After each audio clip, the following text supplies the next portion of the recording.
Packet 4 पर भी है और पैकेट 7 पर भी। तो उसमें से भी आपने निकाल के चेक करना है कि किस उम्मीदवार को पड़े, कितने वैलिड हो गए और कितने एक्सक्लूड फ्रॉम दी काउंट हो गए। क्राइटेरिया सेम होगा। ठीक हो गया। 3 तरह के वोट आ गए।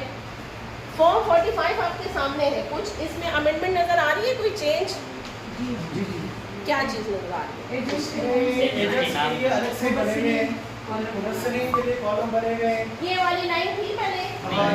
और नीचे एक नोट दिया गया है प्रिजाइडिंग ऑफिसर के लिए, ऑब्जर्वेशन है या कोई भी। ये चीज़ भी अभी ये भी आई है और आपके पास ना नोट की बाकायदा जगह है।